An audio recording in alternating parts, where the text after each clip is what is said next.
ជំនឿស្នេហាពិធីថ្វាយបូជាព្រះអាទិទេពធម្មពលនៃស្នេហាក្នុងចក្រវាឡ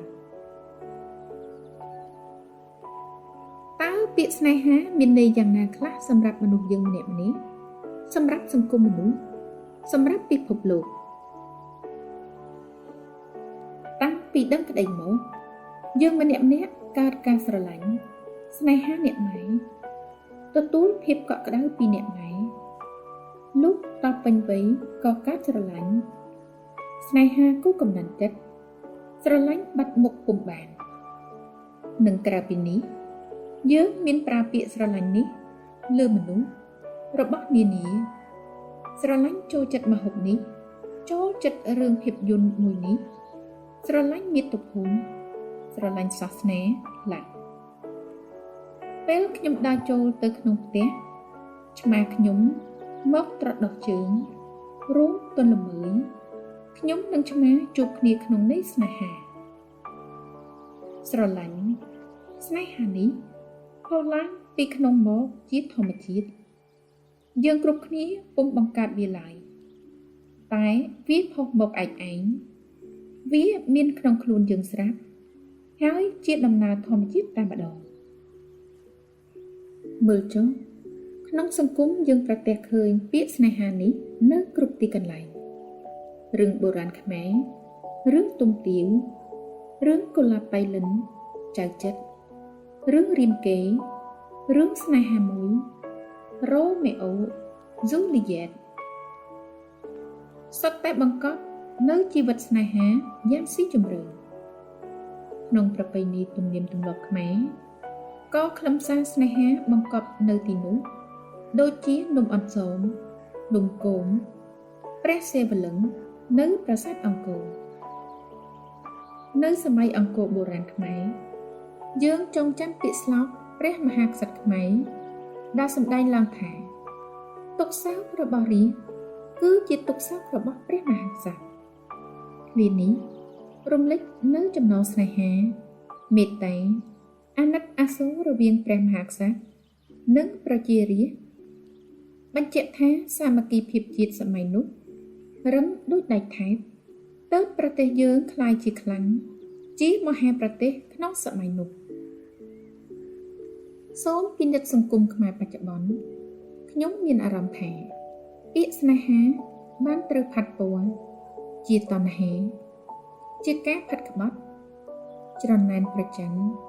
ហួងហែងយកជារបស់ខ្លួនទ្រឹស្ដីព្រះពុទ្ធសាសនាបានប្រាប់យើងគ្រប់គ្នានៅគុណវិបត្តិនៃតណ្ហាបុគ្គលមនុស្ស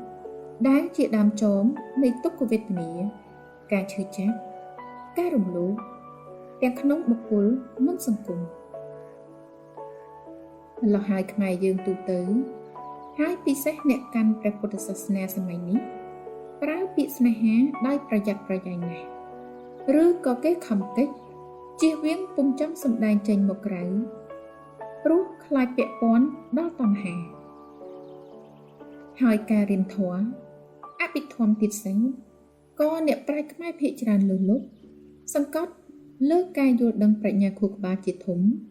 ហើយទុកឲ្យបេះដូងអ្នកកាន់ព្រះពុទ្ធសាសនាក្រៀមក្រោះស្វិតស្រពោនតូចចង្អៀតគឺប្រហែលមូលហេតុនេះហើយទើបខ្មែរសម័យនេះមានការស្រឡាញ់គ្នាការអាណិតអាសូរគ្នាទៅវិញទៅមកតិចជាងមុនតិចជាងសង្គមខ្មែរពីដើមខ្ញុំនៅចងចាំសម័យខ្ញុំនៅតូចឆ្នាំមុនសង្គ្រាមមនុស្សខ្មែរមានធម៌សប្បុរសជួយគ្នាដាក់ទៀននៅតាមមុខផ្ទះមានពាងទឹកសម្រាប់អ្នកធ្វើដំណើរផឹកបើត្រូវការអ្នកកាន់ព្រះពុទ្ធសាសនាសម័យនោះលោកពោពេញដោយស្នេហាមេត្តាអាណិតអាសូរទូលំទូលាយណាស់ថ្ងៃនេះខ្ញុំសូមលើកពាក្យស្លោកមួយពោលថាស្នេហាមានអំណាចនិងធម៌ពលខ្លាំងក្លាបំផុតក្នុងចក្រវាឡយើងនេះហើយស្នេហាក៏ជាគោលដៅរបស់ព្រលឹងនៃមនុស្សយើងគ្រប់រូបខ្ញុំលើកពាក្យស្លោកខាងលើនេះឡើងក្នុងគោលបំណងបំផុសឲ្យខ្មែរយើងជំនាន់ក្រោយនេះនឹងទៅមុខ គួរចាប់អារម្មណ៍ថែមទៀតទៅលើការខ្វះខាតក្នុងផ្នែកព្រលឹងវិញ្ញាណការខ្វះខាតពិភពបេះដូងពិភពស្នេហាមេត្តាអាណិតអាសូរដែលបេះដូងខ្មែរកំពុងស្រេកឃ្លានដងហើយហៅសូមការជួយបំភ្លឺហើយគោលដៅមួយទៀតគឺខ្ញុំមានបំណងបំភ្លឺថាស្នេហានេះអាចជាមាត់ទ្វារនាំឲ្យមនុស្សត្រាស់ដឹងទៀតផងខ្ញុំសូមលើកចំណុចមួយទៀតដូចតទៅតើស្នេហាមកពីណាតើអ្នកបង្កើតវាឬយ៉ាងណា1ប្រភពនៃស្នេហាដូចដែលខ្ញុំបានជម្រាបអ្នកពីមុនស្រាប់នុភ្លើងស្នេហាដ៏ធំសន្ធោសន្ធៅមាននៅផ្នែកស្រទាប់មណ្ឌលមនុស្សដែលជាស្រទាប់ចិត្តបរិសុទ្ធសតិដឹងបរិសុទ្ធព្រះអាទិទេពក្នុងខ្លួនគម្ពីរវេទបានចង្អុលថានៅស្រទាប់នេះស្នេហាមានទីតាំងក្នុងជំពូកធម៌អានន្តាភ្លើងស្នេហ៍នេះមាននៅក្នុងខ្លួនមនុស្សយើងគ្រប់គ្នាហើយវាខ្ទាតហៀចេញជាភ្លើងមកក្រៅមកស្រទាប់កាយចិត្តបង្កើតបានជារលកនៃសេចក្តីស្រឡាញ់ចូលចិត្តពេញចិត្តស្នេហាហួសពីទីនេះទៅទៀត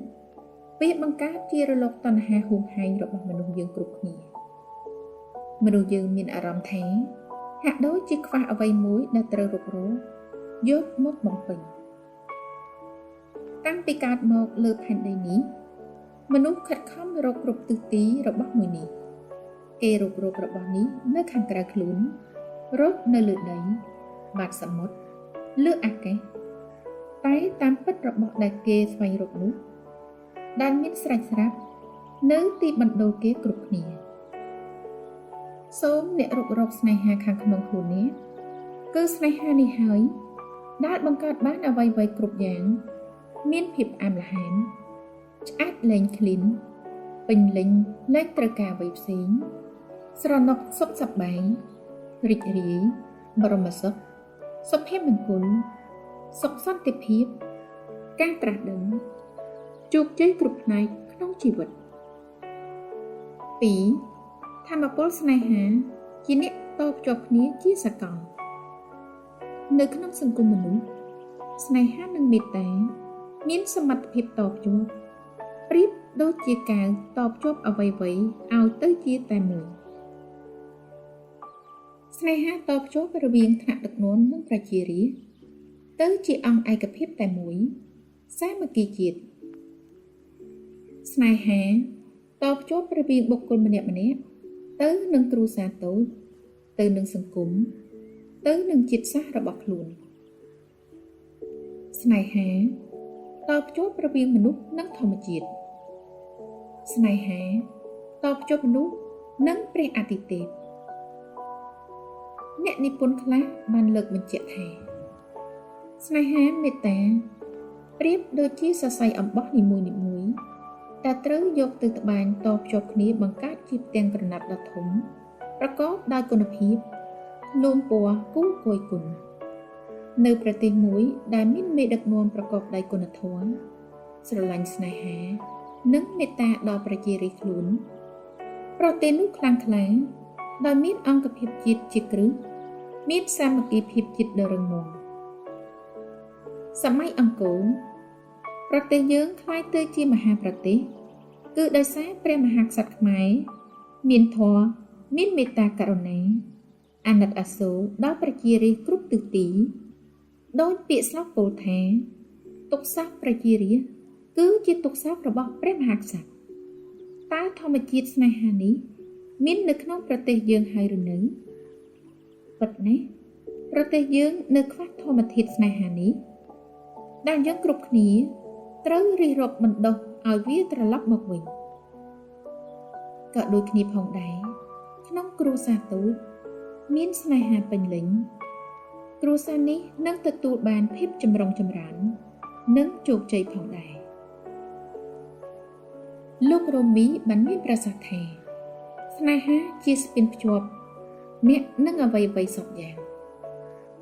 3. ធម៌ពលស្នេហាអាចរំលាយបុគ្គល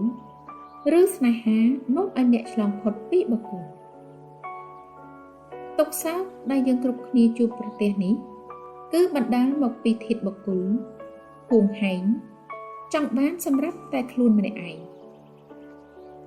ធាតុបុគ្គលបានបំបែកខ្លួនចេញពីធម្មជាតិចេញពីសង្គមចេញពីគ្រួសារ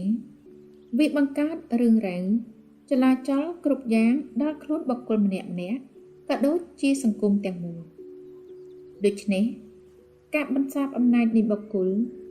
ការរំលាយបុគ្គលជាដំណោះស្រាយគ្រប់យ៉ាងក្នុងជីវិតលើផែនដីនេះដើម្បីរំលាយបុគ្គលបន្សាបបុគ្គលនេះមានវិធីសាស្ត្រជាច្រើនដូចជាការប្រើប្រាស់ប្រាជ្ញាប្រើធម៌ពលស្នេហាប្រើអំពើសប្បុរសប្រើសមាធិជាដើមការប្រើធម៌ពលស្នេហាងាយស្រួលបំផុតហើយមានលក្ខណៈធម្មជាតិទៀតផងបើអ្នកមានស្នេហាក្នុងខ្លួនហើយអ្នកមានអារម្មណ៍យោគយល់សណ្ដោះត្រាប្រណីជួយឧបត្ថម្ភពេលនោះបុគ្គលរលាយបាត់ពីសន្តានចិត្តអ្នកស្រេចទៅហើយបុគ្គលនិងស្នេហាពុំអាចឈរនៅជាមួយគ្នាឡើយបើមានមុខស្នេហាគឺគ្មានបុគ្គលបើមានមុខបុគ្គលគឺគ្មានស្នេហាលោកអាចារ្យសាំងអូហ្គើស្ទីនបាននិយាយថាតើស្នេហាមានមុខមាត់យ៉ាងម៉េចស្នេហាមានដៃសម្រាប់លូកទៅជួយអ្នកដទៃស្នេហាមានជើងសម្រាប់ប្រញាប់ប្រញាល់រត់ទៅជួយអ្នកទីទាល់ក្រស្នេហាមានភ្នែកមើលឃើញទុក្ខវេទនារបស់មនុស្សជុំវិញខ្លួនស្នេហាមានត្រចៀកស្ដាប់ឮសំឡេងដង្ហែហៅសុំជំនួយពីអ្នករងទុក្ខ